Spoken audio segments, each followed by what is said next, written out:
Jail में डाल सकते हो, लेकिन डॉक्टर बाबा साहब अम्बेडकर की समता, स्वतंत्रता, बंधुता और न्याय की विचारधारा को आप रोक नहीं सकते। हमारे समाज के राष्ट्रपति बनने के बावजूद देश के मंदिर में प्रवेश करने से रोक दिया, नई संसद के शिलान्यास में नहीं बुलाया। हमारा इस्तेमाल करके सत्ता को पाते हो, हमारा इस्तेमाल करके देश के सारे संसाधनों पर कब्जा कर लिया, लेकिन अब हमें ये स्वीकार नहीं है।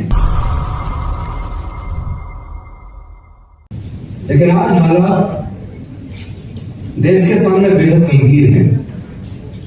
जैसा इम्तियाज साहब ने कहा कि अगर 24 में फिर से साहब आ गए तो प्रजातंत्र शब्द हम इतिहास में पढ़ेंगे, इसमें कोई संदेह नहीं है। और विल्सन साहब ने तो भारत के संविधान की प्रस्तावना को बताकर अपनी शुरुआत की थी भाषण में। भारत एक संप्रभुता संपन्न, समाजवादी, धर्मनिरपेक्ष, प्रजातांत्रिक गणराज्य है। लेकिन मुझे लगता है ये किताबों में है, ये संविधान में है, ये भारत के संविधान की मूल भावना है। This is basic structure of Indian constitution which can not be amended under article 368, but in spite of the whatever is happening in India we have to see. जो देश में हो रहा है देखना होगा। जब नए संसद भवन का शिलान्यास हुआ था, मैं उस घटना की तरफ आपको ले जाना चाहता हूं। भारत का कोई अपना एक धर्म नहीं है, भारत की सरकार का कोई अपना धर्म नहीं है।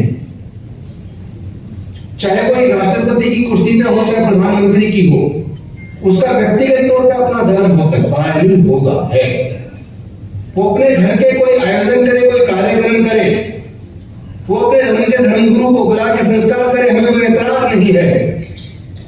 लेकिन देश की संसद किसी व्यक्ति की नहीं है, किसी पॉलिटिकल पार्टी की नहीं है। उस संसद का जब शिलान्यास होता है और उसमें केवल एक धर्म विशेष के धर्मगुरुओं को बुलाया जाता है, ब्राह्मणों को बुलाया जाता है, संस्कार कराया जाता है, उसमें सारे देश की पॉलिटिकल पार्टियों का चुप्पी साध लेना किस बात का डर है? मैं सभी राजनीतिक पार्टियों को कहना चाहता हूं, जो भी सरकारी आयोजन किसी धर्म विशेष के धर्म गुरुओं को बुलाकर अगर संस्कार आप करते हैं, सरकारी कार्यक्रम का, जैसे अलग अलग विभागों के कार्यक्रम होते हैं, चाहे वो संसद का शिलान्यास हो या राज्य की विधानसभा का शिलान्यास हो, चाहे जल बोर्ड के किसी भी स्टेट के किसी नए कार्य का उद्घाटन हो या किसी भी बिल्डिंग का उद्घाटन हो, उसमें सरकार किसी धर्म विशेष के धर्म गुरु को बुलाकर अगर संस्कार करती है तो वो देश के साथ धोखा है, भारत के संविधान के साथ धोखा है। उसमें सभी राजनीतिक पार्टियों को उस वक्त चुप्पी साध लेना, ये क्या दर्शाता, किस बात का डर है? जब आप वोट लेते हो तब डर नहीं है, और जब एक पार्टी जो केंद्र में सत्ता में जब इस तरह का आयोजन करती है, देश के संविधान के साथ, प्रजातंत्र के साथ धोखा करते, तो आप चुप्पी साध लेते हैं, ये नहीं चलेगा। आज सत्ता प्राप्ति के लिए 3 शब्द बड़े महत्वपूर्ण हो गए: मुसलमान, पाकिस्तान और कश्मीर। इसमें एक शब्द और जुड़ गया है, राम का। अब वो सत्ता प्राप्त करने के लिए केवल कश्मीर, पाकिस्तान और मुसलमान का नाम नहीं लेते, बल्कि सत्ता प्राप्त करने के लिए राम को एक हथियार के तौर पर ही इस्तेमाल नहीं कर रहे हैं। राम शब्द एक आतंक का पर्याय बना दिया उन्होंने। अभी की घटना आज एक वीडियो में देख रहा था, तेलंगाना की, वहां एक मुस्लिम को बेरहमी से पीटा जा रहा है। उसकी प्रेग्नेंट वाइफ और उनके घर वाले उसको बचाने का प्रयास कर रहे हैं, और पीटने वाले बीच बीच में जय श्री राम का नारा लगा रहे हैं। आपने तो राम को भी आतंक का पर्याय बना दिया, तो आप तो राम की भी नाम में, आपसे ज्यादा बड़ा गद्दार इस देश में कोई हो नहीं सकता। हम जिंदे रहे ना रहे ये महत्वपूर्ण नहीं है, भारत का संविधान बचेगा या नहीं बचेगा, भारत का प्रजातंत्र बचेगा या नहीं बचेगा, ये महत्वपूर्ण है। डर से काम चलने वाला नहीं है, डर को छोड़ना होगा। किस किस को जेल में डालोगे? और एक बात मैं आज क्लियर कर दूं, जैसा इम्तियाज साहब कह रहे थे कि मुसलमान को याद किए बिना तो उनको खाना नहीं पचता। मुसलमान केवल इस्तेमाल किया जा रहा है शब्द, असली खतरा इन्हें मुसलमान से नहीं है। क्योंकि जो सामाजिक व्यवस्था जाति और वर्ण पर आधारित है, उसको खतरा मुसलमान से, ईसाई से नहीं है, उसको खतरा अम्बेडकरवाद से है। इसलिए पूरे देश के अंदर ये डॉक्टर बाबा साहेब अम्बेडकर जो भारत के संविधान के निर्माता थे, मॉडर्न इंडिया के आर्किटेक्ट थे, उनकी मूर्तियों को तोड़कर ये हमें बार बार चिढ़ाते हैं, अपमान करते हैं। आप बाबा साहब की मूर्ति को तोड़ सकते हो, हमें मार सकते हो, जेल में डाल सकते हो, लेकिन डॉक्टर बाबा साहब अम्बेडकर की समता, स्वतंत्रता, बंधुता और न्याय की विचारधारा को आप रोक नहीं सकते। कितने युवक जेल के अंदर पड़े हुए हैं कि उन्होंने भड़काऊ भाषण दिया। अरे ऐसे कितने लोग हैं जो रोज भड़काऊ भाषण देते हैं और संसद के अंदर, सत्ताधारी दल के अंदर सांसद हैं, उनके खिलाफ कोई मुकदमा नहीं। इम्तियाज साहब सही कह रहे थे, अल्टीमेटली सुप्रीम कोर्ट को ऑर्डर करना पड़ा। लेकिन मैं पूछना चाहता हूं, उस ऑर्डर का हुआ क्या? उसके बाद उन हेट स्पीच देने वाले लोगों पर क्या मुकदमा दर्ज हुआ? क्या उनको जेल के सलाखों के पीछे डाला गया? जो बच्चे रिसर्च कर रहे हैं, इंटेलेक्चुअल है, केवल न्याय की बात करने पर उनको एनएसए लगा के आज भी जेल में डाला हुआ है, उनको न्याय नहीं मिल रहा है। शुरू से सुनते हैं जस्टिस डिनाई, जस्टिस डिनाई। मैं पूछना चाहता हूं, ये जस्टिस डिनाई कौन कर रहा है? कॉन्स्टिट्यूशन का जो कस्टोडियन है। जब लोग चारों तरफ से प्रताड़ित होते हैं तो कहते हैं मैं कोर्ट जाऊंगा, लेकिन जब कोर्ट से न्याय मिले तो कहां जाए? देश की सरकार को सोचना होगा, कोई अजनमर नहीं है यहां, न साहब है न हम हैं, सब कुछ दिन खत्म होना है। तथागत बुद्ध ने कहा हर चीज अनित्य है, जो चीज आई है उसका खत्म होना तय है। लेकिन कुछ लोग समझते हैं सत्ता में आने आजीवन हम ही रहेंगे, हम तो अजर अमर हैं। वो अपनी गलतफहमी दूर कर लें। नावा कुमार जी जैसे लोग, हम जैसे लोग, विल्सन साहब जैसे लोग, इम्तियाज साहब जैसे लोग, अब ऐसे लोग भी सांसद और विधायक बनने लगे हैं जो न्याय के लिए लड़ेंगे।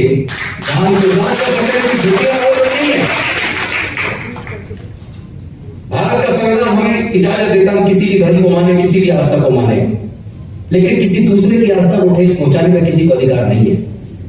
हमने जीवन में कभी किसी दूसरे की आस्था को ठेस नहीं पहुंचा, उसका सम्मान किया है, लेकिन हमने बौद्ध धर्म की दीक्षा दी 10,000 अनुयायियों के साथ, उसको पूरा देश में मुद्दा बना दिया। कोई बात नहीं, मुद्दा बनाइए, छूटे केस बनाइए, हमें जेल में डालिए, हम लोग डरने वाले नहीं हैं। हम डॉक्टर बाबा साहब अम्बेडकर के सच्चे सिपाही हैं।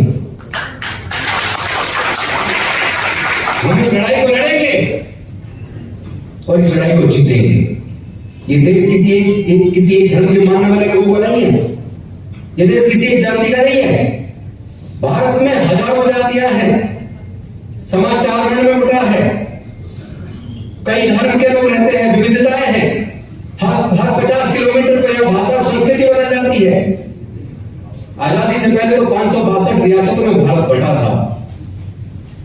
थैंक्स टू डॉक्टर बाबा साहब अम्बेडकर कि उन्होंने एक ऐसा संविधान दिया जिसने भारत को राष्ट्र के रूप में यूनाइट किया। इतनी विविधताओं के बावजूद भारत को बांध के रखा, लेकिन आज केंद्र में बैठी हुई सत्ताधारी पार्टी देश को तोड़ने की साजिश कर रही है। कौन लोग हैं जो देश में नफरत फैला रहे हैं? कौन रोकेगा नफरत फैलाने वाले लोगों को? जब सत्ताधारी पार्टी खुद नफरत फैलाए और सरकारी संस्थान मुख्य दर्शक बने रहे, अल्टीमेटली हम जैसे लोगों को रोड पे आके लड़ना होगा। हम लड़ेंगे, मरना तो गिनते हैं। जैसे आपने कहा था कि अगर ये इमारत गिर जाए तो हम सब मर सकते हैं। इमारत गिरे ना गिरे, मरना तो तय है, आज नहीं तो कल। लेकिन इस तरह हमें गुलामी का जीवन स्वीकार नहीं है। साजिश तो यह है इम्तियाज साहब, आपने गुलामी नहीं देखी, आपका समाज तो हुक्मरान रहा है। हमारे समाज ने हजारों साल की गुलामी देखी है। हमें तो इंसानियत के दर्जे से भी वंचित रखा है।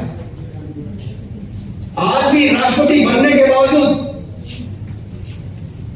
हमारे समाज के राष्ट्रपति बनने के बावजूद देश के मंदिर में प्रवेश करने से रोक दिया। नई संसद के शिलान्यास में नहीं बुलाया। और अब देश की नई संसद जब बन के तैयार है, फिर से देश के साथ एक धोखा।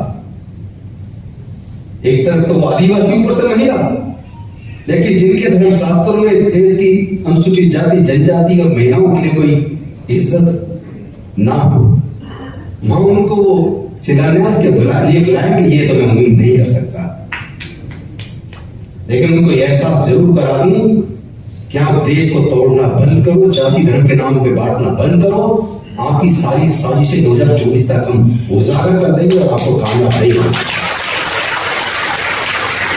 हमने तो एक और संकल्प लिया है, क्योंकि जब दंगे होते हैं तो दंगों में इस्तेमाल कम पढ़े लिखे लोगों का, खासतौर पर अनुसूचित जाति, जनजाति और पिछड़े वर्ग के लोगों का किया जाता है।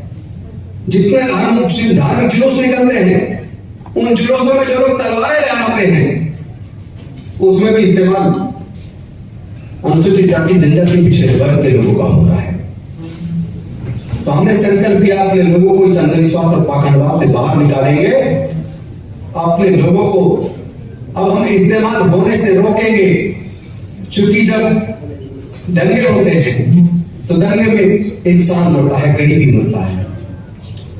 या तो आदमी मर गया, और अगर उसने किसी को मार दिया तो वो जेल गया, और जेल जाने के बाद उसके माँ बाप घर की प्रॉपर्टी बेच के उसको बचाने के लिए कोर्ट के चक्कर लगाते हैं। आप रिकॉर्ड उठा के देख लीजिए, दंगों में जितने लोग मारे गए या जितने लोग जेल गए, जिनके खिलाफ मुकदमे दर्ज है, मुकदमे चल रहे हैं, उसके अंदर 95% से ज्यादा अनुसूचित जाति, जनजाति, पिछड़े वर्ग के लोग मिलेंगे।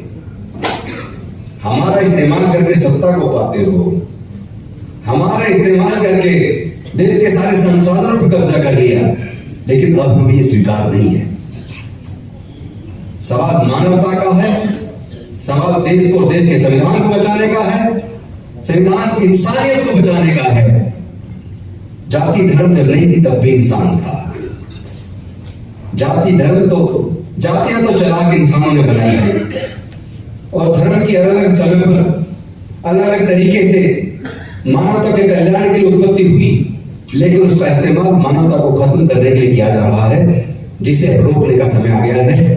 देश को बचाने के लिए हम सब लोग मिलकर एकजुट होकर, अनुसूचित जाति, जनजाति और पिछड़े वर्ग के और माइनॉरिटी के लोग नहीं, बल्कि दूसरे धर्मों के, दूसरे जातियों के भी लोग, जो लोग मानवता पसंद है, जो भारत से प्यार करते हैं, जो अपने आप को भारतीय कहलाने में गर्व करते हैं, उन सब लोग को मिलकर एकजुट होकर भारत को बचाने के लिए, भारत के संविधान और प्रजातंत्र को बचाने के लिए एकजुट होकर इस लड़ाई को लड़ना होगा, और 2024 में इस अहंकारी सत्ता को जवाब देना।